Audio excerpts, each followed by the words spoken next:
Our example must be the best dawah. Our example is the best dawah. How you project yourself, right? That means your appearance, right? You want to make a change. You want to be the trendsetters, right? Being that you're women, you guys have to have the best appearance and make sure that you guys are following the sunnah to the best of your ability. Right? Here at Tauheed Movement, man, we follow the way the Salaf. What is the Salaf? It means the first 3 generations. It means the way of the Prophet, Sallallahu Alaihi Wasallam. It means the way of the Sahabas, which are the companions, which means the way of the Tabi'een, those who were the followers of the Sahabas, and the Tabi'een, which means the followers of the followers of the followers of the Prophet Muhammad Sallallahu Alaihi Wasallam. This is what we follow, the first 3 generations.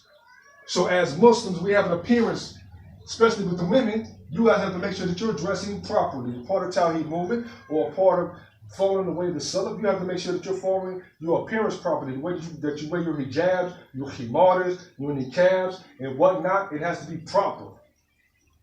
You can't advocate nothing to nobody if you ain't doing it properly. So again, before we tell anybody anything else, or you believe, say yourself and your family, before we tell anybody, we're going to make sure that our own backyard is proper. So therefore, you guys must make sure that you're covered properly from head to toe. You represent Tauheed Movement, you represent Al-Walee, you represent whatever it may be, you got to be dressed properly. So I'm dressing everybody today together. You're going to dress properly from head to toe. What is the proper way to cover? Make sure you're wearing loose fitting clothing. Clothing that is not thin, but is thick. Layer yourself. Your shape should not show. Right? To wear a skirt and then something and the wind blows and your legs show, that's not proper. That's not proper. Your shape shouldn't show, your hips shouldn't show, your breast shouldn't show. Wearing a little hijab and your breast still, that's not, man. Put something on top of that. Wear a jacket, a sweater, right? If you're not going to dress properly, then you're not being a part of Tauheed Movement. If you're not being a part of, you ain't a part of me. Me, because I'm a man, I'm supposed to be a da'i, I'm supposed to be imam, not only just, if alhamdulillah, Allah is supposed to bless me be imam of people around me, but also I'm supposed to be imam of my family, and my wives, and my kids. So thus when I know better, I got to do better. So, with regards to the woman, Allah said that the whole body of the Muslim woman is awra. Awra, which means that which should be covered at all times. The awra of the woman is her whole body. Nothing should show. Okay? In describing chapter 34 of the Quran and all the other ayahs pertaining to the hijab, the jalabiyah, the khimara, and whatnot, we have the sayings, we have the interpretations, we have the tafsir of the Sahabas and what it means. Ibn Abbas, Ibn Umar, Ibn Mas'ud, they explain these ayahs to us so there's no ambiguousness about what we're supposed to do.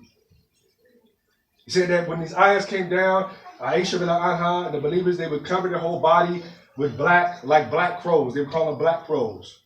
Ibn Abbas said it means to cover everything except one eye. Others say except the 2 eyes so that they can see where they're going through the road.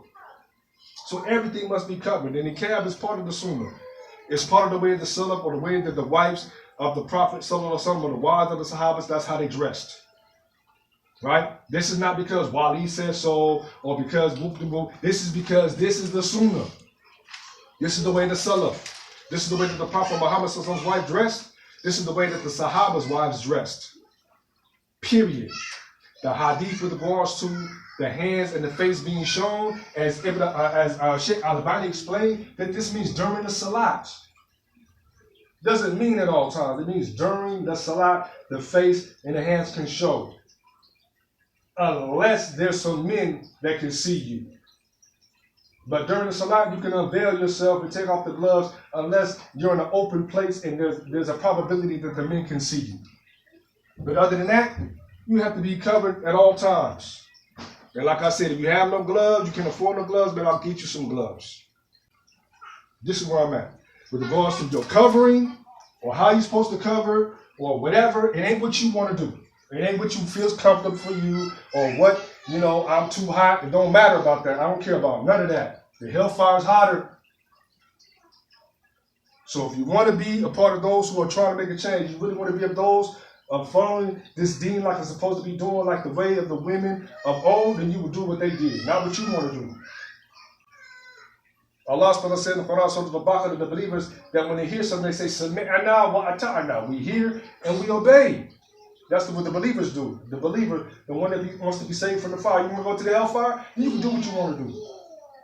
You want to play with the hellfire? You can do what you want to do. The believer, Sami'na wa ata'na. We hear, we heard, and we obey.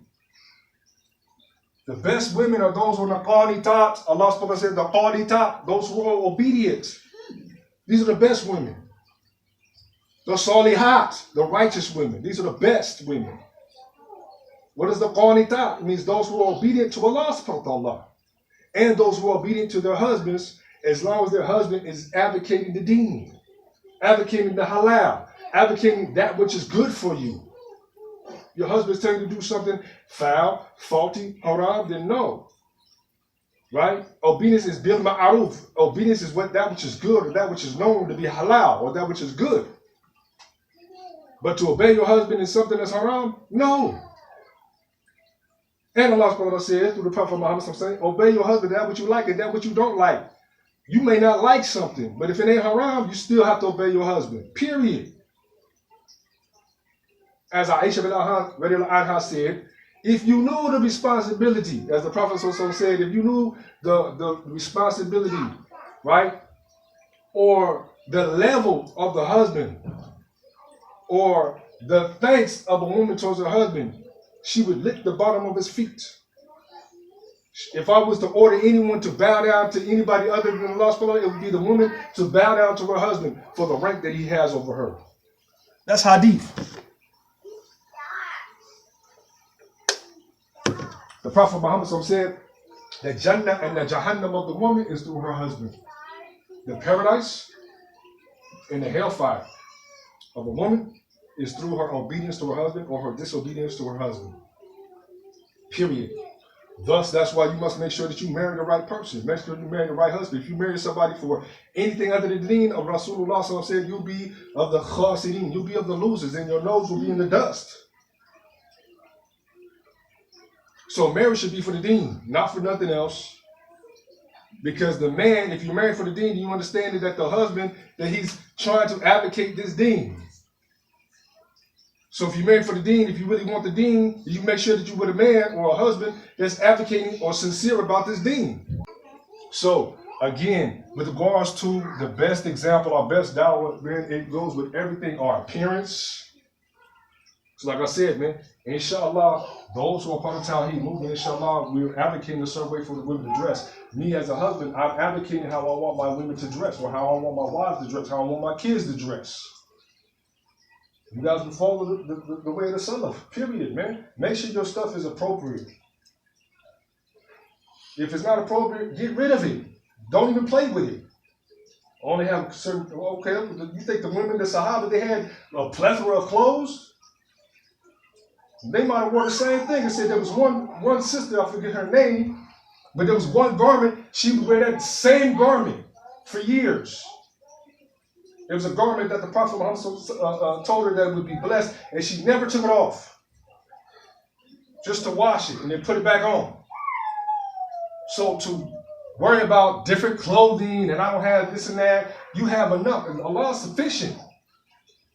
But wear the right thing, or that which is proper, or that which is pleasing to Allah subhanahu wa ta'ala. If you're striving to do the right thing, Allah subhanahu wa ta'ala will open up the doors. He'll open up the ni'mah. He'll open up the rahmah when you're striving to do the right thing. Your niyah must be right, though. Man, Allah, I'm trying to do the right thing. Let me get rid of all this stuff that I know that ain't even conducive. So if I don't have nothing that's not conducive, I won't even put nothing on that ain't conducive. We ain't talking about inside the house. We're talking about outside the house. Right? Don't even think, well, my husband ain't here. Let me go ahead and put this on real quick. Let me go out here and this and that. Allah is al-Khabir. Allah is the Shaheed. Right? And again, like I said, they wish to deceive Allah and the message. They wish to deceive Allah and the believers, but yet they deceive themselves. You're not hurting nobody but yourself. See, Allah is so cold that you could do something behind your husband's back or behind other people's back, but he'll whoop you for it in other ways. Or he'll expose you. Or you wonder why things ain't going right or whatnot, because you ain't doing what you're supposed to be doing. You think you're getting away with, so you ain't getting away with nothing. Allah sees everything. He said, don't you not see he has a hafidin? He has those who are witnesses to you at all times. The malaika, the angels are there with you at all times, writing everything down. But this is belief in the unseen. This is part of the 6 articles of Iman. Right? Iman. What? Belief in what? Allah, the angels, the books. Believe in angels, right? You believe in angels, you understand that they're real, that they're here. But if you don't have Iman, then you ain't gonna believe in it. Oh, I'm gonna get in the way, how I got away with it, how he didn't see it. Allah sees all things. Allah will whoop you. He'll expose you. He'll give somebody a dream or something about you. You can't get away with nothing. But see, and that's how cold it was in the time of Rasulullah sallallahu alaihi wasallam. They were afraid to do things because they were afraid that Allah was going to expose them. They would tell on themselves. Because that's how much belief they had that Allah would expose. Because Rasulullah sallallahu alaihi wasallam was right there with them. And the revelation was being sent down right there with them. Best dawah is by our example. So not just our dress, but also in how we walk, how we talk. Right? The best of women are those who are seen but not heard. A woman's voice, you ain't supposed to talk too much. Women, a talkative woman is not the right type of woman. Talking too much. Talking loud. That's not the right type of woman. The Prophet must have said the best woman is the waluda waduda. The one who is fertile and the one who is nurturing. That's the best type of woman. The waluda and the waduda. Marry the waluda and the waduda. Marry those that are childbearing and marry those that are nurturing and caressing and loving, right, towards their husbands, towards their children, right? The worst type of woman, as the Rasulullah said, are those who are wicked or you know what I'm saying, sharp with the tongue. In the hadith, it says a woman's voice should not even be louder than her husband. She shouldn't have a loud voice. She shouldn't even talk louder than her husband. If you talk louder than your husband, you're in disobedience. If your husband is displeased with you at night, the angels curse you. The Hurinain, the wives of paradise that he's going to have when he goes to the Jannah, they can say, don't worry about it, be patient. Because you know what I'm saying, you'll be with us soon. Don't trip off of her. And it says, those that haven't been touched by men, those who are virgins, those who have no blemishes or whatnot, these are the ones they're saying to the wise, don't worry about it, don't worry about her, you'll be with us soon. Right? And they talk foul about the woman in this. How dare you talk to him like that? Or how dare you do those things to him? Allah made these rules. Again, part of Tauheed. If you don't believe that, then you don't understand Tauheed. If you don't understand that Allah's supposed to put everything in control, Allah's in control of everything, he made the blueprint, that's it. The best way to follow was the blueprint of the Prophet Muhammad sallallahu alaihi wasallam. So not only with us, it's now also with our kids. What type of example we're going to be with our kids? We got to make sure that our kids are taught properly. So with regards to our households and whatnot, we got to make sure that the kids are having an Islamic education. We want them to be the best of the best. We want them to have something different than what we had. That's why we're trying to change the cycle and be trendsetters. We know what it is that we used to do when we was growing up in the society. We know what the things that we watched on TV. We know what happened in school. We know all these other things and whatnot. So therefore, we want our kids to be different. We want to save our kids from the fire. We got to give them differently. So therefore, we got to watch what we put on TV. All these frivolous cartoons that have no meaning, no God and stuff. Man, we shutting that out. The kids don't know the Fatiha. They're not saying la la la la. Man, shut all that stuff out. We got all types of Mr. Omar's class. We got all these things that have Islam in them, where the kids can sit and watch them all day. Now all of a sudden, we find our kids crying when you put on something Islamic. They want to put on something, super ring. I don't like this. No, I don't care about none of that. We shouldn't care about none of that. So we put more precedence on these other cartoons and Power Rangers and all that have nothing to do with nothing. We got Mr. Omar's classroom. We got Little Muslim Kid or whatever stuff is going on. We got Zaki. We got all these things the kids can be educated on. The stuff that we didn't have as growing up, they can be better than us. So here, this is what we Xing all that out, man. X that out your house. X that off of your TVs. The cartoons and whatnot. Oh, well, I want them to be quiet. I'm going to put on something. Who cares what they like? Kids don't run nothing. Because you're going to stand before Allah subhanahu wa ta'ala as to what it is that you did and what you didn't do, what you allowed them to do, what you didn't allow them to do. And being that I'm the imam or I'm the imam of my house, so I got to make sure that I got everything in order before I tell anybody else how to raise their kids and what you should do and whatnot. I got to make sure my house is in order. So therefore, I'm giving a nasiha to my family. Man, shut that stuff down. We ain't supposed to have that. We shut all of that down. The cartoons that ain't conducive to this deen, well, it's okay. They didn't be into, man, I don't care about none of that. If it's not advocating the deen, got all this music and all this old weird stuff and Cinderella and all this old dumb stuff that ain't got nothing to do. Twinkle, twinkle, little star, happy birthday. With that, man, all that stuff, we nip it all out in the bud, man, it's getting turned off. And those that's with me that want to be part of that, inshallah, you have the opportunity to be a part of something good. Something fruitful, something that can give you a lot of blessings. There's blessings with this. Yeah, there's trials and tribulations with this. Yeah, you're going to go through it. It's hard and whatnot and this and that. And we ain't going to have all the things that everybody else got. And they got all these things and fancy things. Allah subhanahu wa ta'ala said, don't let the pumps or the things that other people have, don't let that deceive you. Don't get caught up in what you see other people having. Well, how come, man, you know, we supposed to be doing the right thing and how come everybody else got all these other things and whatnot? Allah said, this might be the things of this life. They could have it now, in the hereafter, they have nothing. Nothing. Those whom Allah subhanahu wa ta'ala loves the most are those who are the ones that are the most tested. The prophets of old, they didn't have luxuries. Isa, Musa, man, he was going through trials and tribulations. Ayyub alayhi salam, he got afflicted with 19 years of affliction, leprosy, skin disease, maggots and whatnot, kids getting killed, you know, props and everything. Shaitan whooping them. Eunice, whoop the whoop, going in the belly of the whale, being burned by the acid of the whale. The belly of the whale, it said the acids was burning him because he was in the belly and in the stomach where the stomach acids were burning him. And he got spit out.